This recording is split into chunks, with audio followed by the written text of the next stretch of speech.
السلام علیکم۔ Welcome to horror plant stories.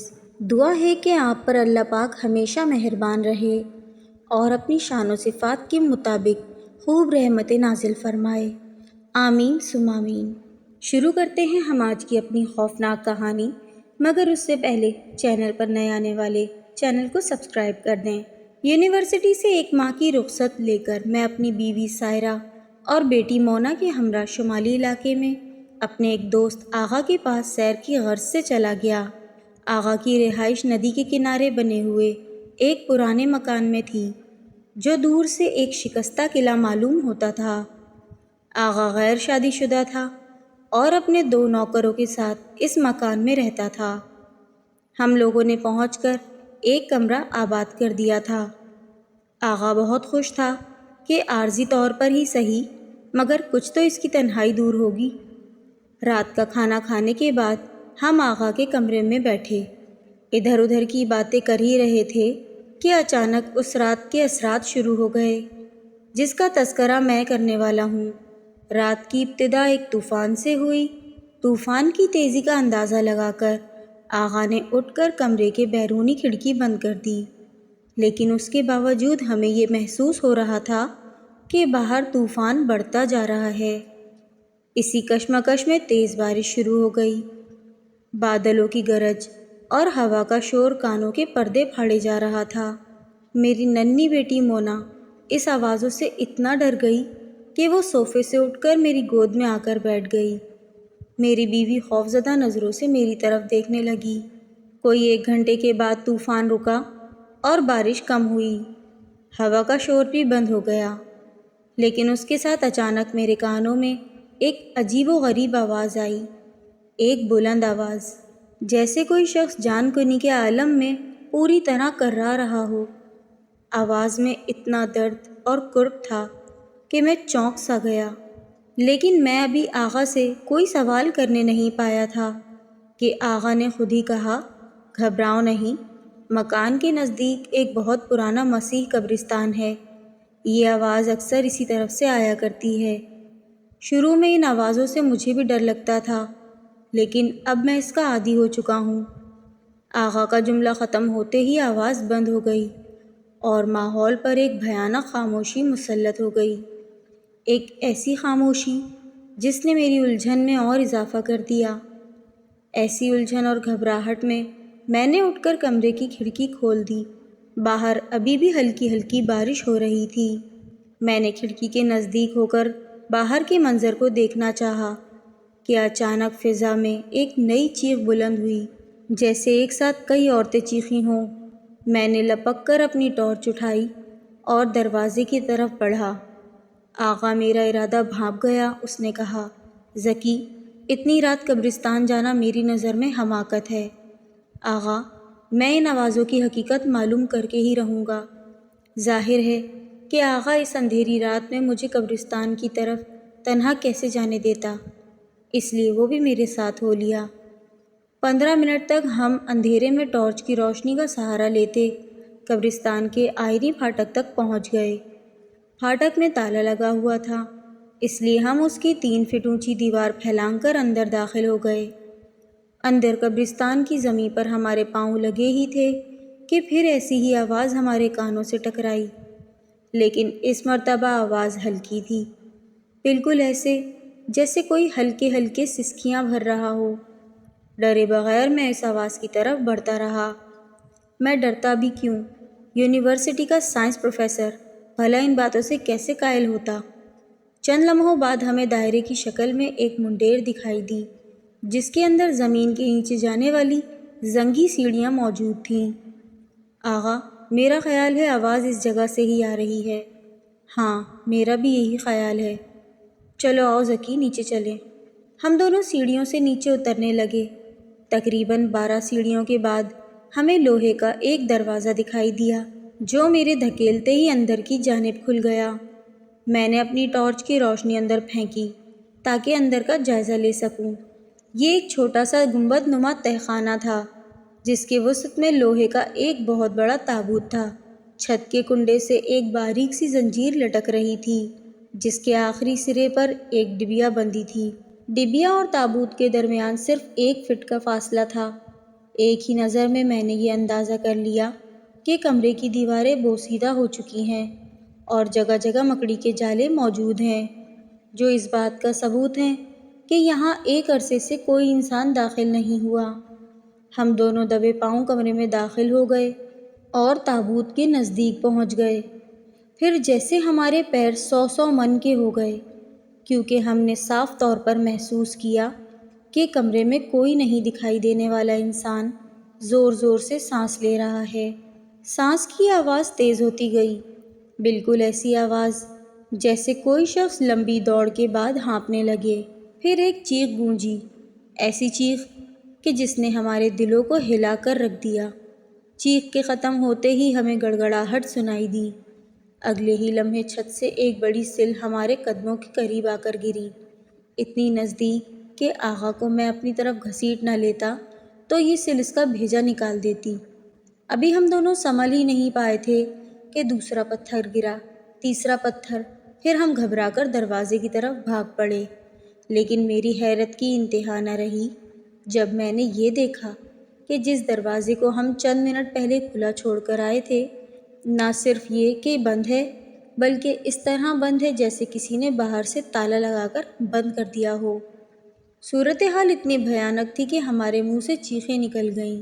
ہم زمین دوز کمرے میں قید ہو کر رہ گئے تھے۔ چند منٹ تک چھت سے اسی طرح پتھر گرتے رہے، پھر ہمارے دیکھتے ہی دیکھتے یہ پتھروں کی بارش بند ہو گئی۔ یہ دیکھنے کے لیے کہ چھت کس جگہ سے ٹوٹی ہے، میں نے ٹارچ کی روشنی چھت پر ڈالی اور پھر میرا خون رگوں میں جم گیا۔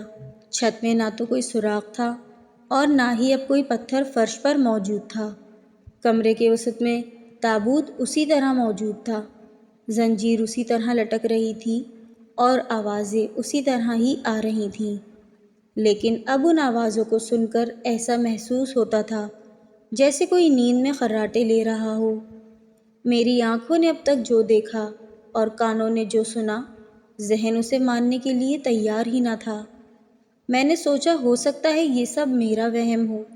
اگر چھت سے واقعی پتھر گرے تھے تو آخر یہ پتھر گئے کہاں؟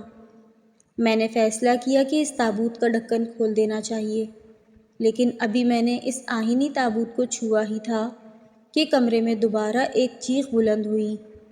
میں گھبرا کر پیچھے ہٹ گیا۔ فوراً ہی کمرے میں کسی مرد کے قہقہے گونجے اور اس کے ساتھ ہی چھت سے لٹکی زنجیر خود بخود ہلنے لگی اور اس میں بندھی ہوئی ڈبیا میرے سر سے ٹکرا گئی۔ میں نے جھپٹ کر اسے دبوچ لیا اور پوری قوت سے اسے زنجیر سے الگ کر دیا۔ مردانہ قہقہوں کی آوازیں اور بھی بھیانک ہو چکی تھیں۔ آغا خوف کے مارے ایک مرتبہ پھر دروازے کی طرف لپکا اور اسے پیٹنے لگا، لیکن یہ سب ہماری دیوانگی ہی تھی، کیونکہ سینکڑوں سال پرانے اس قبرستان میں کسی کے ہونے کا سوال ہی نہ تھا۔ کافی وقت ہم دونوں مدد کے لیے چیختے رہے، پھر تھک کر دروازے سے لگ کر کھڑے ہو گئے۔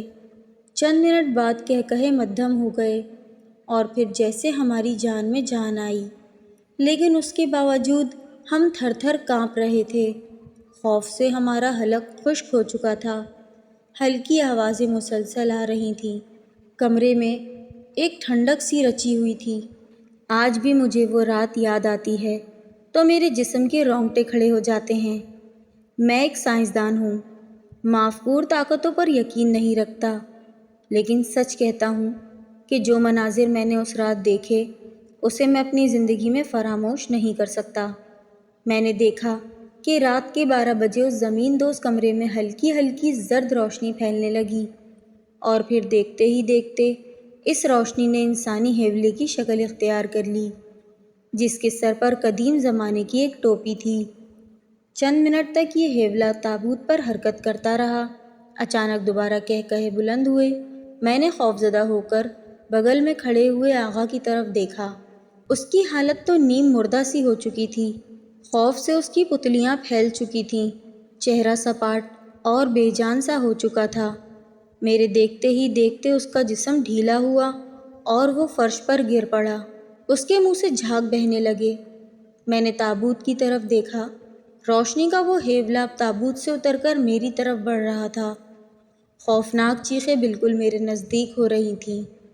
میں نے سنبھلنے کی بہت کوشش کی، لیکن جیسے میرے پیروں نے جواب دے دیا اور میں اوندھے منہ فرش پر گر پڑا۔ جب میری آنکھ کھلی تو صبح ہو چکی تھی۔ میں اس تہہ خانے کے فرش پر پڑا تھا۔ چاروں طرف ایک پراسرار خاموشی طاری تھی۔ آغا ابھی تک بے ہوش تھا۔ میں نے اسے جھنجھوڑا تو وہ آنکھیں ملتا ہوا اٹھ بیٹھا۔ اچانک مجھے رات کے واقعات یاد آ گئے۔ دن کی اس مدھم سی روشنی میں مجھے رات والے مناظر ایک خواب یا خیال میں محسوس ہوئے۔ میں نے تابوت کو چھو کر دیکھا۔ اب اس میں سے کوئی آواز نہیں آ رہی تھی۔ وہم، سراسر وہم۔ میں نے رات والے واقعات پر دل ہی دل میں تبصرہ کیا اور پھر تابوت کے پاس کھڑے ہو کر اس کا ڈھکن اٹھا دیا۔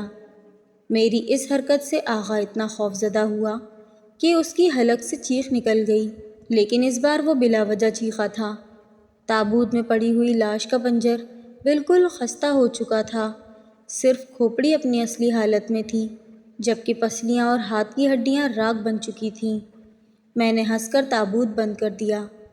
میرا خیال ہے کہ رات کو ہم نے کوئی خواب دیکھا تھا۔ بکواس کرتے ہو ذکی، بھلا یہ کیسے ممکن ہے کہ دونوں کو ایک ہی طرح کا خواب دکھائی دے؟ میں خاموش ہو گیا، کیونکہ آغا کے سوال کا میرے پاس کوئی جواب نہ تھا۔ اچانک میری نظریں آہنی دروازے کی طرف اٹھیں۔ دروازہ پاٹوں پاٹ کھلا ہوا تھا۔ تابوت پر آخری نظر ڈالتے ہوئے ہم دونوں تہہ خانے سے باہر نکل آئے۔ باہر سنہری دھوپ پھیل چکی تھی۔ دروازے کے قریب مقبرے کی دیوار پر ایک پتھر لگا ہوا تھا۔ سردار خاقان، جو اپنی زندگی میں اتنا بڑا بدکار اور اتنا خبیث تھا کہ گاؤں والوں نے دوسرے سردار کی مدد لے کر اس کو اور اس کے پورے خاندان کو قتل کروایا اور مظلوم لوگوں کو اس کی خباثت سے نجات دلائی۔ یہ تحریر اس پتھر پر لکھی ہوئی تھی، جسے میں پڑھ کر بہت حیران ہوا۔ جب ہم واپس مکان پر پہنچے تو صبح 9 بج چکے تھے۔ میری بیوی سائرہ دیوانوں کی طرح صحن میں پھر رہی تھی۔ مجھے دیکھتے ہی وہ میری طرف لپکی، لیکن اگلے ہی لمحے اس کے منہ سے بھیانک چیخ نکلی۔ کیا ہوا سائرہ؟ یہ آپ کے بالوں کو کیا ہوا ہے ذکی؟ میں نے سر پر ہاتھ پھیرا تو سائرہ نے بتایا کہ آپ کے سارے بال سفید ہو چکے ہیں۔ آخر یہ راتوں رات میں کیسے ہو سکتا ہے؟ میں ڈر کر آغا کے کمرے میں داخل ہوا۔ آئینے کے سامنے جا کر میں نے خود کو بھی دیکھ لیا کہ میرے تمام بال سفید ہو چکے تھے۔ میں نے آغا کی طرف دیکھا، اس کے سر کا تو ایک بال بھی سفید نہیں ہوا تھا۔ انتہائی حیرت کے عالم میں آغا میری طرف دیکھتا رہا، پھر بولا، ذکی، تم نے تابوت کا ڈھکن کھول کر اچھا نہیں کیا۔ یقیناً رات کی تاریکی میں کراہنے والی روح اب تم سے انتقام لے گی، ورنہ یہ بالکل ناممکن ہے کہ تمہارے بال سفید ہو جاتے اور میرے نہ ہوتے۔ سائرہ نے مجھ سے بہت پوچھا کہ رات کو ہم دونوں کہاں تھے، لیکن میں نے اسے کوئی تفصیل نہ بتائی، کیونکہ میں بلا وجہ اس کو ڈرانا نہیں چاہتا تھا۔ میں تو خود روح سے ڈر چکا تھا۔ میں خود نہیں چاہتا تھا کہ روح کا راز فاش ہو کر پھیلے اور واقعی وہ انتقام لینے کے لیے تابوت سے باہر نکل آئے۔ میں بیان نہیں کر سکتا کہ صرف ایک رات کے اندر اپنے سیاہ بالوں کو سفید دیکھ کر میرے دل و دماغ کی کیا حالت تھی۔ ایک مرتبہ پھر فلم کی طرح مناظر میرے سامنے گزر گئے۔ پھر آغا نے مجھے بہت روکا، لیکن میں دوپہر سے پہلے ہی لوٹ گیا۔ 6 دن کے بعد میں نے اپنی چھٹی خود ہی ختم کر دی۔ میں چاہتا تھا کہ یونیورسٹی جاؤں تاکہ مصروفیت میں اس رات کے واقعات میرے ذہن سے دور ہو جائیں۔ چنانچہ میں معمول کے مطابق لیکچر دینے یونیورسٹی جانے لگا۔ زندگی کے معاملات دوبارہ شروع ہو گئے اور 2 دن میں تابوت والے واقعے کو میں بھولنے لگا۔ 8ویں دن شام کے وقت ہم اپنے مکان کے صحن میں چائے پی رہے تھے۔ اچانک میری بیٹی مونا اٹھ کر بالائی کمرے کی طرف جانے لگی۔ پوچھنے پر اس نے کہا کہ میں اپنا ہوائی جہاز لینے جا رہی ہوں، جو آپ نے مجھے سالگرہ پر لا کے دیا تھا۔ ہوائی جہاز لے کر مونا 15 منٹ بعد بھی واپس نہیں آئی۔ مجھے اور سائرہ کو بازار جانا تھا، اس لیے میں نے سائرہ سے کہا کہ اوپر جا کر مونا کو بلا لاؤ، وہ غالباً اپنے کھلونوں سے وہیں کھیلنے لگ گئی ہوگی۔ میرے کہنے پر سائرہ اوپر گئی اور چند لمحوں کے بعد وہ دیوانوں کی طرح سیڑھیوں سے اتر کر میرے پاس آئی اور خوفزدہ لہجے میں بولی، مونا اوپر نہیں ہے۔ میں نے پورا کمرہ دیکھ ڈالا ہے، اوپر صرف ایک ہی کمرہ تھا۔ سوال یہ تھا کہ مونا جب اس کمرے میں نہیں تھی تو وہ کہاں چلی گئی؟ کمرے کا صرف ایک ہی دروازہ تھا جو زینے میں کھلتا تھا، اور ہمارے سامنے مونا اسی دروازے سے داخل ہوئی تھی۔ بالکل پاگلوں کی طرح میں بھی کمرے میں داخل ہوا، لیکن مونا وہاں ہوتی تو ملتی۔ کمرے کی تمام کھڑکیاں اندر سے بند تھیں، اس لیے یہ امکان بھی غلط تھا کہ وہ کھڑکی سے نیچے گر گئی ہو۔ میں نے اور سائرہ نے مکان کا کونا کونا چھان مارا، مگر مونا کا کہیں پتہ نہ چلا، نہ مکان میں، نہ پڑوسیوں میں، نہ محلے میں۔ گھبرا کر پھر میں نے پولیس کو فون کر دیا۔ پولیس نے وائرلیس کے ذریعے پورے شہر میں مونا کا حلیہ نشر کر دیا۔ ہر طرف مونا کی تلاش شروع ہو گئی۔ میں نے مونا کی تمام تصویریں بھی پولیس والوں کے حوالے کر دیں۔ سائرہ روتی رہی اور یہ کہتی رہی، ہائے میری مونا، وہ میرے سامنے اسی کمرے میں گئی تھی، اور میں سچ کہتی ہوں کہ وہ اس کمرے سے بالکل باہر نہیں نکلی۔ غم و دیوانگی کے عالم میں رات کے 9 بج گئے۔ اچانک فون کی گھنٹی بجی۔ میں نے لپک کر فون اٹھایا۔ دوسری طرف سے آواز آئی، میں انسپکٹر عباس بول رہا ہوں، مجھے شہر کے مضافات سے ایک بچی کی لاش ملی ہے۔ آپ تھانہ نمبر 14 آ جائیں تاکہ ہم دونوں ساتھ مل کر اس لاش کو دیکھ لیں۔ سائرہ کو مکان میں روتا بلکتا چھوڑ کر میں موٹر سائیکل پر سوار ہو کر تھانے پہنچا، اور وہاں سے انتہائی تیز رفتار سے مضافاتی پولیس تھانے پہنچا۔ تھانے کا انچارج ہمارا منتظر تھا۔ دھڑکتے ہوئے دل کے ساتھ میں اس کمرے میں داخل ہوا جہاں اسٹریچر پر بچی کی لاش کپڑے میں ڈھکی ہوئی تھی۔ میں لاش کی طرف بڑھنے ہی والا تھا کہ تھانہ انچارج نے میرا شانہ پکڑ کر پوچھا، مسٹر ذکی، آپ کی بچی کب کھوئی تھی؟ آج شام 5 بجے کے قریب۔ تب تو آپ کو بیکار ہی زحمت ہوئی، کیونکہ یہ بچی آپ کی نہیں ہو سکتی۔ میرا اندازہ ہے اس بچی کو مرے ہوئے کم از کم 8 دن ہو چکے ہیں۔ یقین جانیے اس کے خط و خال پہچان میں ہی نہیں آتے۔ اس کا گوشت گل چکا ہے اور چہرے کے نقوش بدل چکے ہیں۔ تھانہ انچارج کا یہ جملہ سن کر مجھے عارضی تسلی ہوئی، لیکن کوشش کے باوجود میں لاش دیکھنے کے لیے اپنا ارادہ نہ روک سکا۔ میں نے آگے بڑھ کر لاش کا کپڑا ہٹایا، پھر جیسے میری آنکھوں کے سامنے تاریکی پھیل گئی۔ بے اختیار میرے منہ سے نکلا، مونا، میری بچی، اور میں اسی جگہ گر کر بے ہوش ہو گیا۔ آنکھ کھلی تو میں مکان کے کمرے میں لیٹا ہوا تھا۔ ایک ڈاکٹر سرہانے اور انسپکٹر عباس میرے بائیں طرف کھڑا تھا۔ سائرہ کہاں ہے؟ میں نے ان سے پوچھا۔ آپ کی بے ہوشی کے بعد ہمیں آپ کی زوجہ کو شناخت کے لیے بلانا پڑا، کیونکہ ہمیں یقین ہی نہیں آ رہا تھا کہ لاش آپ کی بچی کی ہو سکتی ہے۔ پوسٹ مارٹم کے مطابق وہ لاش واقعی 8 دن پرانی تھی، لیکن ہماری حیرت کی کوئی انتہا نہ رہی جب آپ کی بیوی نے بھی لاش کو شناخت کر لیا۔ اس وقت وہ ہسپتال میں ہیں اور ابھی تک ہوش میں نہیں آئیں۔ میں جواب دینے کے بجائے خاموش رہا اور چھت کی طرف گھورتا رہا۔ مسٹر ذکی، خدا کے لیے بتائیں کہ یہ کیا بھید ہے؟ ہمارے خیال میں 2 ہی باتیں ممکن ہو سکتی ہیں، یا تو آپ نے اور آپ کی گھر والی نے شدت غم کی وجہ سے لاش کی غلط شناخت کی ہے، یا پھر آپ کی بچی 8 دن پہلے گم ہو چکی تھی اور آپ نے کسی مصلحت کی وجہ سے اس کی رپورٹ پولیس میں درج نہیں کروائی، کیونکہ ہمیں یقین ہے کہ پوسٹ مارٹم کی رپورٹ غلط نہیں ہو سکتی۔ پوسٹ مارٹم کی رپورٹ سے یہ بھی معلوم ہوا ہے کہ بچی کی موت دل کی حرکت بند ہونے کی وجہ سے ہوئی ہے، اور لاش پر اسی چوٹ یا مار پیٹ کا نشان نہیں۔ انسپکٹر عباس، میں صرف اتنا جانتا ہوں کہ وہ لاش مونا کی تھی، اور مونا آج شام 5 بجے تک میری نگاہوں کے سامنے تھی۔ 1 گھنٹے کے اندر ہسپتال سے خبر آ گئی کہ سائرہ مر چکی ہے۔ مونا کے بعد سائرہ کا غم میرے لیے ناقابل برداشت تھا۔ میں دھاڑے مار کر رونے لگا۔ صرف 16 گھنٹے میں میرا گھر تباہ ہو چکا تھا۔ مونا میرے سامنے بالائی کمرے میں کھلونا لینے گئی تھی، لیکن 4 گھنٹے کے بعد اس کی لاش گھر سے 8 میل دور ملی، اور وہ بھی اس حالت میں کہ ڈاکٹروں کی رپورٹ کے مطابق اس کو مرے ہوئے 8 دن ہو چکے تھے۔ سائرہ بے ہوش ہوئی تو اس کی آنکھ پھر قیامت تک بند ہو گئی۔ اگلے ہفتے تک میں مکان میں پڑا رہا۔ بے شمار طالب علم، یونیورسٹی پروفیسر، میرے دوست اور رشتہ دار تعزیت کے لیے آتے رہے۔ سب نے مجھے سمجھایا، تسلی دی، لیکن میں رات دن قبرستان کی اس خوفناک رات پر غور کرتا رہا اور میری الجھنیں بڑھتی ہی گئیں۔